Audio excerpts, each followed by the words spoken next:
காங்கிரஸ் கட்சியினுடைய முன்னாள் தலைவர், முன்னாள் நாடாளுமன்ற உறுப்பினர் திரு கே.எஸ். அழகிரி அவர்கள் இணைந்திருக்கிறார். சார் வணக்கம். திரு மன்மோகன் சிங் அவர்கள் மறைந்திருக்கிறார். அவருடனான உங்களுடைய நினைவுகள் என்ன? நீங்கள் எம்பியாக இருந்தப்போ அவருடனான நினைவுகள் என்ன?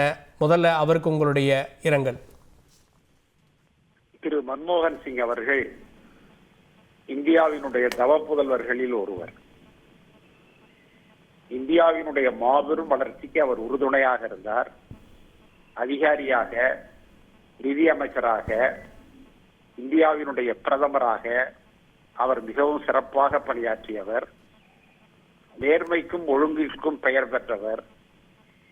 அவருடைய ஆட்சி காலத்தில்தான் நம்முடைய தொழில்துறை வளர்ந்தது, நிதித்துறை வளர்ந்தது, விவசாயம் வளர்ந்தது, தொழில்நுட்பத்தில் நாம் முன்னேறினோம். அமெரிக்காவோடு நாம் ஏற்படுத்தி கொண்ட அணுசக்தி ஒப்பந்தம் நம்முடைய வளர்ச்சிக்கு மிகப்பெரிய தூண்டுகோலாக இருந்தது. அப்பொழுது அரசாங்கத்திற்கு ஒரு மிகப்பெரிய நெருக்கடி. இடதுசாரிகள் அந்த ஒப்பந்தம் வேண்டாம் என்று சொன்னார்கள். ஆனால் இடதுசாரிகளை தவிர்க்க முடியாமல் அவர்களும் இருந்தால்தான் ஒரு சிறந்த ஆட்சியை நடத்த முடியும் என்கிற எண்ணத்தோடு அவர்களோடு பல முறை பேசி, அதுவும் இயலாமல் போன பிறகு அந்த ஒப்பந்தத்தை அவர் நடைமுறைப்படுத்தினார். நடைமுறைப்படுத்தி வெற்றியும் பெற்றார். அதன் மூலமாக இந்தியா வளர்ச்சி அடைந்தது.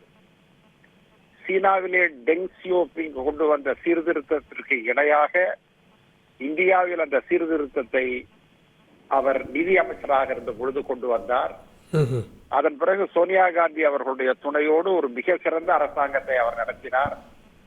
அமைதியானவர், எல்லாவற்றையும் காது கொடுத்து கேட்கக்கூடியவர், எதிலும் தன்னுடைய கருத்தை மென்மையாக சொல்லக்கூடியவர், ஆனால் அதே நேரத்தில் அழுத்தமாக இருக்கக்கூடியவர். இன்றைக்கு நாம் பொருளாதாரத்தில் உயர்ந்திருக்கிறோம் என்று சொன்னால் அதற்கு முக்கிய காரணம் அவருடைய தாராளமயமாக்கல் தான். தாராளமயமாக்கல் மூலமாக அவர் சீனத்தோடு போட்டியிடுகிற அளவிற்கு இந்தியாவை கொண்டு வந்தார். அவருடைய மறைவு மிகவும் வருந்தத்தக்க மறைவு. அன்னை சோனியா காந்தி அவர்களுக்கு மிகவும் நெருக்கமானவர், நட்பானவர், அவர்களுடைய அன்புக்கும் நம்பிக்கைக்கும் உரியவர். காங்கிரஸ் கட்சிக்கு அவர் ஒரு முகமாக இருந்தார்.